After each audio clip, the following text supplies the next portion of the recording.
Alors, mes frères, voyons au verset 2, il a dit quoi? Sarah devint enceinte et elle enfanta un fils à Abraham dans sa vieillesse au temps fixé dont Dieu lui avait parlé. Soulignant couleur au temps fixé. Il y a une grande leçon dans au temps fixé. J'aimerais qu'on appuie sur le temps fixé. Comprenons, mes frères et sœurs, qu'il y a toujours un temps fixé pour l'accomplissement des promesses de Dieu dans nos vies. En faisant la volonté de Dieu, un chrétien doit comprendre qu'il y a deux choses que nous devons garder à l'esprit. Première chose, quelle est la volonté de Dieu? Deuxième chose, quand est-ce que Dieu voudra accomplir cette volonté dans ma vie? Voilà, c'est deux choses importantes à retenir. D'abord, quelle est la volonté de Dieu? Quelle est la promesse de Dieu pour moi? Et la Bible contient des centaines et des centaines de promesses pour nous. Par exemple, une promesse pour le mariage, une promesse pour un travail. Vous êtes dans le chômage depuis des années, vous êtes célibataire, vous voulez marier une femme, ou vous avez un problème avec l'administration. Il y a des promesses dans la Bible qui vous garantissent que Dieu pourvoira à ses besoins. Donc, il y a le besoin, il y a la promesse qui garantit l'exaucement à ses besoins, ou cette prière, mais il y a notre élément, à savoir que le temps ne dépend pas de nous. Le temps dépend de Dieu, le temps fixé. Donc, il est important de connaître la volonté de Dieu, tout en sachant que Dieu est souverain en ce qui concerne le temps d'accomplissement de la promesse. La promesse de cette volonté dans notre vie. Et comme je le disais, par exemple, quand les gens recherchent la volonté de Dieu dans leur vie par rapport au mariage, il faut savoir que la personne à épouser est importante, aussi importante que le temps du mariage. Vous pouvez trouver une personne à épouser. Vous êtes dans une assemblée, vous voyez une sœur ou un frère, vous pensez que il peut être ou elle peut être un bon époux, une bonne épouse selon les cas. Ça ne s'arrête pas là. Il y a le temps. Vous pouvez peut-être précipiter les choses. Le temps de Dieu n'est pas le nôtre. C'est pour cela que dans la prière, dans la foi, nous devons savoir non seulement quelle est la volonté de Dieu, mais quel est aussi le temps de Dieu. Peut-être qu'en vous mariant, même avec la bonne personne, vous avez précipité les choses. Peut-être que vous n'étiez pas prêt ou prête à vous marier. Il y avait des choses que vous devez régler dans votre vie. Est-ce l'égoïsme? Est-ce l'individualisme? Peut-être les années de célibat ont fait de vous quelqu'un d'égoïste. Alors que la Bible dit que la charité ne regarde pas, ne cherche pas son propre intérêt. Et s'il y a un endroit où la charité doit être manifestée, c'est dans les relations entre hommes et femmes dans le cadre du mariage. Donc quand vous recherchez une promesse de Dieu ou la volonté de Dieu dans votre vie, le temps fixé de l'accomplissement doit être important. Pareil pour tout autre événement, non seulement le mariage, mais pour tout autre événement dans votre vie ou tout autre projet. Nous devons croire qu'en toute chose, mes frères et sœurs, il y a un temps fixé par Dieu pour nous. Bien de fois, dans l'impatience et la précipitation, nous recevons plutôt les choses du diable, pensant qu'elles viennent de Dieu. Certains chrétiens d'aujourd'hui divorcés comprennent très bien ce que je dis. Peut-être au moment où ils se mariaient avec cet homme ou cette femme, ils disaient « Gloire à Dieu, j'ai trouvé l'homme de ma vie ». Aujourd'hui que vous êtes divorcés, vous ne pouvez plus dire gloire à Dieu, n'est-ce pas? Parce que s'il y a une chose que Dieu hait dans les relations humaines de très haut point, c'est le divorce. Dieu hait la répudiation. Alors comment avez-vous pu dire 5 ans avant, 10 ans avant, gloire soit rendue à Dieu pour cette femme, mais aujourd'hui vous l'avez divorcée? Mes frères et sœurs, donc certains chrétiens aujourd'hui divorcés comprennent très bien ce que je suis en train de dire. Donc ne vous empressez pas à dire gloire à Dieu quand vous obtenez quelque chose. Ça peut être plutôt la gloire de Satan qui vous a tendu un piège. Donc le temps fixé est tellement important. Donc cela demande la foi. Et nous allons voir dans ce chapitre les encouragements à persévérer, à être patient, à ne pas se précipiter. À ne pas se précipiter. Abraham a attendu 25 ans avant la naissance d'Isaac. Il a attendu 25 ans. 25 ans, mes frères et sœurs. Il peut arriver que nous attendions autant de temps pour quelque chose de très grand. Il y a des gens qui disent, je prends de l'âge, je n'ai pas encore d'enfant, je n'ai pas encore de mari, je n'ai pas encore de femme, je n'ai pas encore de boulot, je n'ai pas encore construit de maison. Et en passant de construire des maisons, soyez consolés en sachant que nous avons une maison au ciel. Donc si vous quittez cette terre n'ayant pas une maison à vous, nous aurons des bâtisses plus excellentes au ciel. Jésus a dit, je m'avais préparé une demeure auprès de mon Père. Alors donc, nous avons tellement de choses à dire au verset 2. Mais évoluons, mes frères et sœurs. Verset 2 à nouveau. Sarah demeure enceinte et elle enfanta un fils à Abraham dans sa vieillesse, au temps fixé dont Dieu lui avait parlé. Au temps fixé dont Dieu lui avait parlé. Et comme je l'ai annoncé, ce temps fixé est arrivé 25 ans après que Dieu ait fait la promesse à Abraham. 25 ans après que Dieu ait dit à Abraham pour la première fois que toutes les nations de la terre devaient être bénies en sa postérité. Et nous voyons comment le Saint-Esprit commente cet événement en Hébreux chapitre 6, verset 11. Allons dans Hébreux chapitre 6, mes frères. On va voir comment le Saint-Esprit commente cet événement. J'ai dit Hébreux chapitre 6. C'est un grand passage. On va passer un peu de temps dans ce passage. Notez ce verset. Ma plus grande joie derrière Jésus-Christ, c'est comment ces versets que nous partageons enrichissent votre bagage spirituel biblique. Voilà. Donc, nous sommes à Hébreux, chapitre 6, j'ai dit. On va lire 2 versets. Plutôt, on va lire du verset 11 au verset 15. Alors, le verset 11 dit ceci. Nous désirons que chacun de vous montre le même zèle pour conserver jusqu'à la fin une pleine espérance. Nous devons achever la course. Beaucoup de chrétiens vont se fatiguer et ne pas achever la course. L'exhortation du Saint-Esprit à ce niveau, verset 11, c'est que chacun de nous doit montrer le zèle, le même zèle, pour conserver jusqu'à la fin une pleine espérance.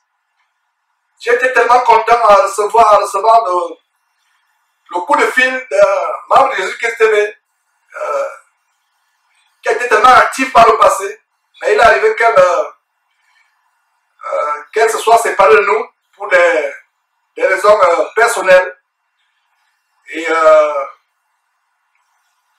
elle m'a appelé, elle m'a dit, Georges, vraiment, je rends grâce à Dieu pour ce que tu es demeuré fidèle dans ces enseignements depuis 5 ans jusqu'à aujourd'hui.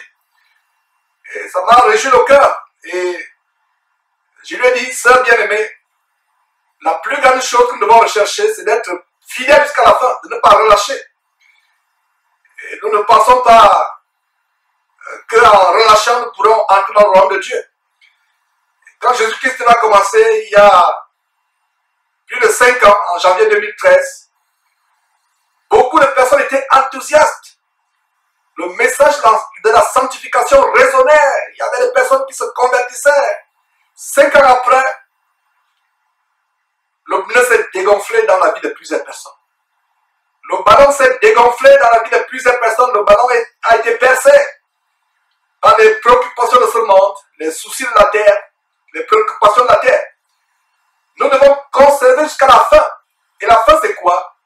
Soit que nous mourions, nous quittions cette terre en nous endormant dans le Seigneur, soit que le Seigneur Jésus revienne. Nous devons garder jusqu'à la fin cette espérance, mes frères et sœurs, ne pas se décourager. Il y aura des hauts et des bas. Nous serons affligés, même par les faux frères et faux sœurs. Nous pourrions être affligés par un mari incroyant, découragés par une épouse incroyante. Nous pourrions être affligés, découragés par les parents incroyants ou les enfants incroyants. L'environnement dans lequel nous vivons pourra nous décourager. les abominations que nous expérimentons dans cette fin de temps comme l'homosexualité, la pédophilie, qui sont les fléaux de cette fin de temps, et même dans ces soi-disant églises, ces choses pourront nous décourager. Le verset 11 dit que nous devons, et c'est le Saint-Esprit qui nous exhorte ici, nous désirons que chacun de vous, vous et moi, tout un chacun, montre quoi? Le même zèle pour la parole de Dieu, pour la haine du péché, pour la haine du mal, pour la crainte de Dieu, le même zèle pour faire quoi? Pour conserver jusqu'à la fin une pleine espérance. Ne vous découragez pas, mes amis. Ne vous découragez pas. Il y a des choses pour lesquelles vous priez qui ne s'accomplissent pas dans vos vies. Vous allez commencer à vous décourager. Et c'est la raison pour laquelle je vous ai amené à Hébreux chapitre 6 pour montrer comment Dieu autant fixé à délivrer Sarah et Abraham son mari. Donc, verset 11 à nouveau, nous sommes à Hébreux chapitre 6. Nous désirons que chacun de vous montre le même zèle pour conserver jusqu'à la fin une pleine espérance. Verset 12. Sachant que, non plus il n'y a pas de sachant qu'au verset 12, il y a un lapsus, excusez-moi. En sorte que vous ne vous relâchiez point et que vous imitiez ceux qui par la foi et la persévérance héritent des promesses. Regardez, il y a tellement de promesses de Dieu dans la Bible, mais nous n'héritons pas ces promesses dans nos vies. Pourquoi? Verset 12 nous montre les raisons pour lesquelles nous n'avons pas les promesses de Dieu dans nos vies. 1.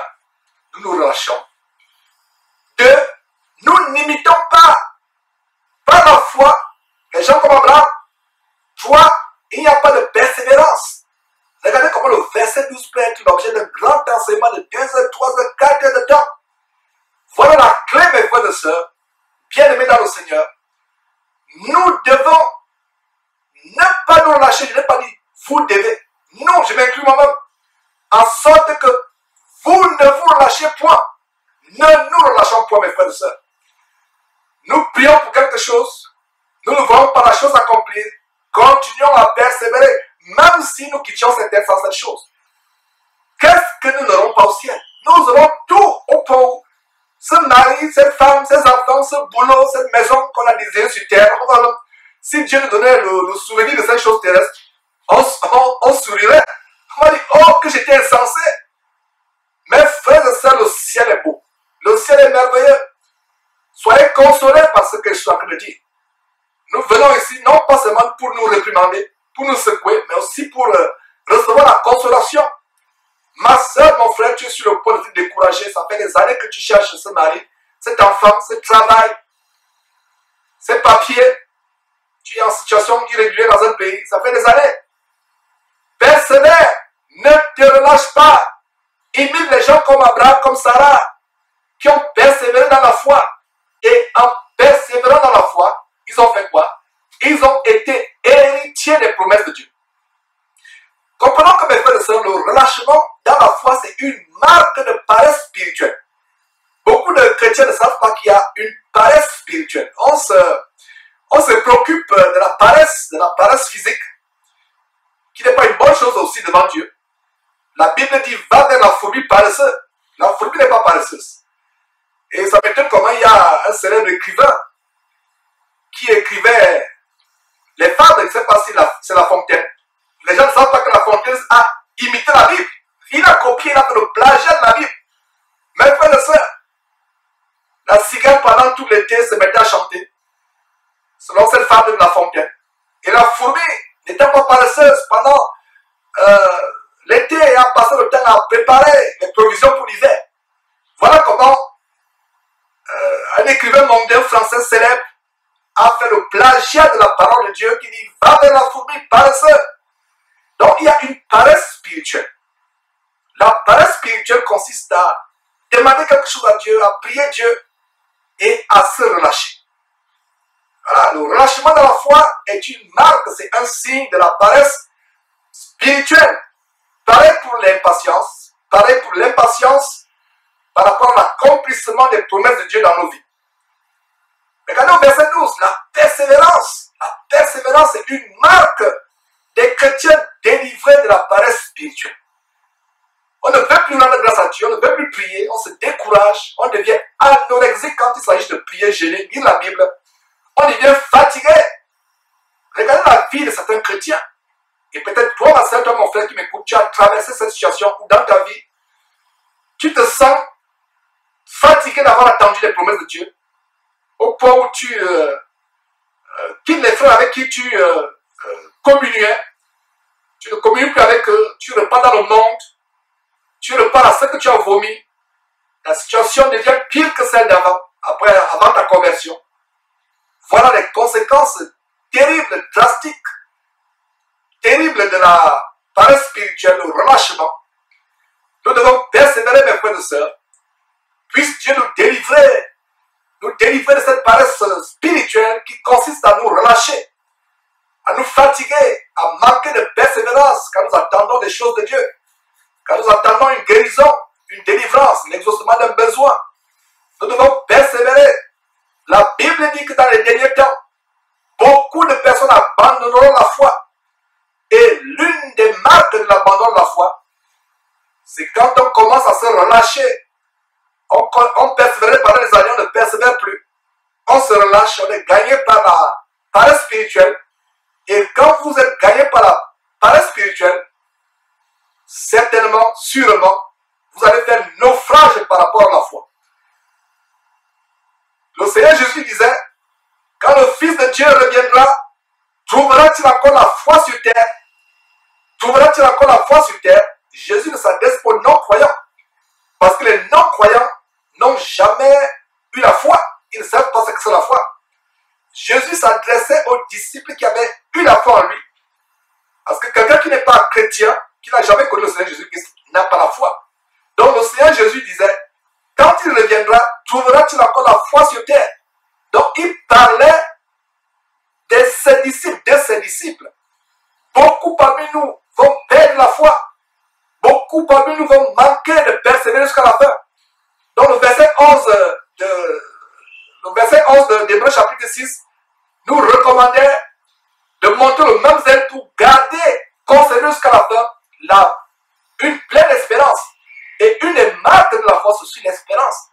Vous espérez que Dieu va vous délivrer, que Dieu va vous guérir de cette maladie, que Dieu va pourvoir à ce besoin, que Dieu va vous donner cette maison que vous recherchez. Même si vous ne l'avez pas, ce n'est pas grave. Il y a une maison au ciel. Ne perdez pas votre espérance. Ne vous relâchez pas dans votre persévérance, frères et sœurs. Persévérez. Persévérez. Le diable va venir mettre en vous des mauvaises pensées.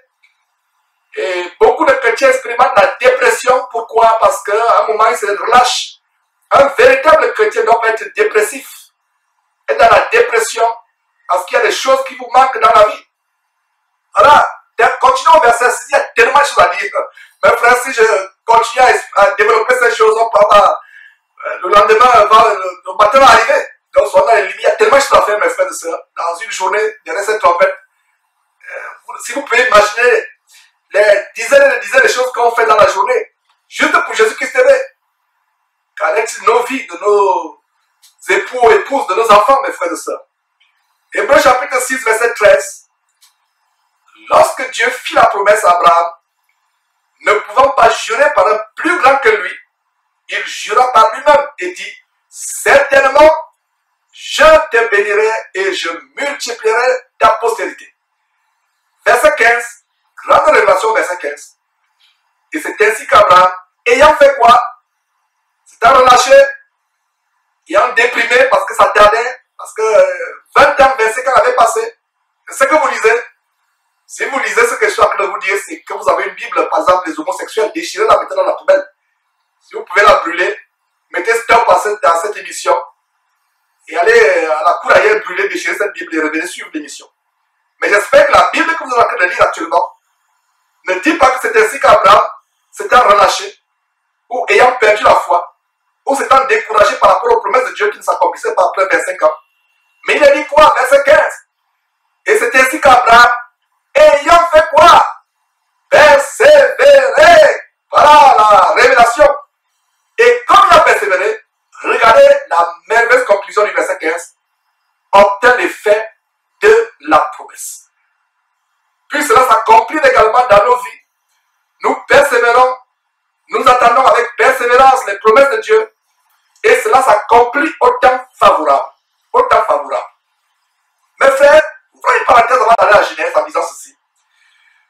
Cette persévérance fut pendant 25 ans, malgré les hauts et les bas, et les moments de faiblesse dans la chair. L'Ancien Testament ne nous dit pas qu'Abraham attendit l'accomplissement de la promesse en persévérant dans la patience. C'est ainsi que le Saint-Esprit comble ce vide dans ce chapitre 6 d'Hébreux qu'on vient de lire, en nous apportant cette grande révélation. C'est un exemple pour nous à suivre. Mes frères, quand nous prions pour quelque chose et que l'exaucement ne vient pas le lendemain, dans les jours à venir, les semaines, les mois ou les années à venir, ne nous décourageons pas, mais persévérons dans la foi, en priant toujours, en rendant grâce à Dieu. Même si vous ne voyez rien se pointer à l'horizon, même si vous ne voyez rien s'accomplir, persévérez dans la prière, chantez les cantiques, louez Dieu, rendez grâce à Dieu en toutes choses, priez. Ça peut prendre 1 an, 2 ans, 3 ans. La délivrance de Dieu arrivera un jour. Mes frères et sœurs, vous vous occupez de Dieu, Dieu s'occupera de vous. Comme on l'a vu tantôt, il y a quelques instants, ne vous souciez pas de vos problèmes. Souciez-vous de Dieu, faites sa volonté. Êtes au service des frères, au service des sœurs. Partageons l'évangile, distribuons ces enseignements sur YouTube, sur Facebook, un peu partout. Si vous pouvez faire des tracts, faites-le. Engagez-vous pour le royaume de Dieu. Avertissez les frères et les sœurs par rapport au danger que le monde est en train d'expérimenter. Se suicider, parce que le suicide c'est un crime. Donc mon frère, ma soeur, si tu as des projets de se suicider, réfléchis. Parce que dès que tu menaces, la direction suivante c'est l'enfer. Ne pense pas que ton suicide va arranger les problèmes. Bien des fois, ton suicide, c'est le manque de foi, c'est la manifestation du manque de foi et tu es gagné par la dépression. Tu te suicides parce que tu n'as plus le goût à la vie. La foi en Dieu produit la joie, l'assurance, la paix en nous. Persévérons, mes frères et sœurs. Donc, quand nous prions pour quelque chose, ne nous décourageons pas, persévérons. Par exemple, quand certains chrétiens prient pour la délivrance du péché, ils se découragent parce qu'ils n'ont pas obtenu cette délivrance du péché dans le délai d'une semaine, d'un mois. Ils priaient pour être délivrés du mensonge, de la masturbation, des mauvaises pensées, des pensées impures. La délivrance n'arrive pas, ils se découragent. Ou toute autre chose pour lesquelles on prie, on se décourage parce qu'on ne l'a pas reçu dans les jours qui suivent la prière. Abraham a reçu sa promesse après combien d'années? 25 ans, je vous l'ai dit. Et Hébreux chapitre 6 nous le confirme. Hébreux chapitre 6, verset 15 nous confirme qu'il a persévéré. Voilà, nous devons imiter de telles personnes. Donc mes frères, il y a un temps fixé pour la réalisation des promesses de Dieu. Donc si tu désires par exemple le baptême du Saint-Esprit, ou le parler en langue, ne te décourage pas, même si des mois et des années passent et que tu n'as toujours pas reçu le parler en langue ou le baptême du Saint-Esprit. C'est pour cela que certains chrétiens vont plutôt prendre des contrefaçons diaboliques où il y a des bababababa. Tous ces parler en langue se ressemblent. En fait, vous héritez les esprits humains de votre pasteur. L'esprit diabolique qui en lui vous a contaminé ce mauvais parler en langue. Cette contrefaçon. C'est pour cela que le parler en langue, ces parler en langue se ressemblent. Quand vous lisez les 9 manifestations du Saint-Esprit en 1 Corinthiens chapitre 12, comment le Saint-Esprit appelle la manifestation du parler en langue? C'est la diversité des langues. Ça veut dire que vous pouvez parler en langue aujourd'hui et entendre certains sons qui sortent de votre bouche. Des mots après demain, ce ne seront pas les mêmes sons. Mais dans ces assemblées, tous ces babababababa, ça se ressemble. S'il n'y a pas bas, c'est que ce n'est pas le parler en langue. C'est quoi? C'est démoniaque. Le parler en langue, c'est une langue. Ce n'est pas des onomatopées bizarres, des choses incongrues qui sortent de votre bouche. Je n'aimerais pas vous faire donner un exemple, une illustration. Je n'en suis pas inspiré. Je l'ai fait dans une émission passée. C'était mon inspiration, mais aujourd'hui, je ne suis pas inspiré. Mais quand vous parlez en langue, c'est une langue. C'est une langue avec des intonations bien formulées. Il Il n'y a pas de comme si on était possédé par un démon. Et en réalité, c'est les démons qui vous possèdent, qui vous amènent à parler en langue. Donc, vous voulez le parler en langue, vous voulez le baptême du Saint-Esprit, ne vous découragez pas, persévérez dans la prière, peu importe le temps que ça va mettre, cela va s'accomplir. Mes frères et sœurs, nous devons avoir la foi véritable qui se manifeste par quoi? Un, par le non-relâchement. Deux, par la patience inébranlable. Trois, par la persévérance imperturbable. Mes frères et sœurs, retournons à Genèse chapitre 21, le chapitre du jour, pour voir ces grandes choses. Genèse chapitre 21, verset 3. Abraham donna le nom d'Isaac au fils qui lui était né.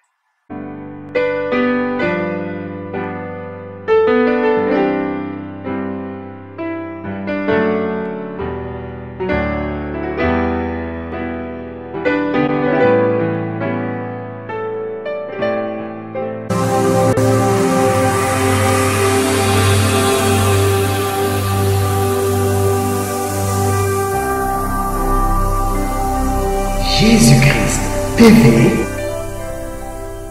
vous connaîtrez la vérité et la vérité vous affranchira. Ne manquez pas de vous abonner à notre chaîne YouTube Jésus-Christ TV, en cliquant sur le bouton s'abonner, juste au bas de la fenêtre de cette vidéo. Ainsi, vous recevrez automatiquement nos nouvelles vidéos, et vous ne raterez aucune. Vous connaîtrez la vérité et la vérité vous affranchira. Jean 8, 32.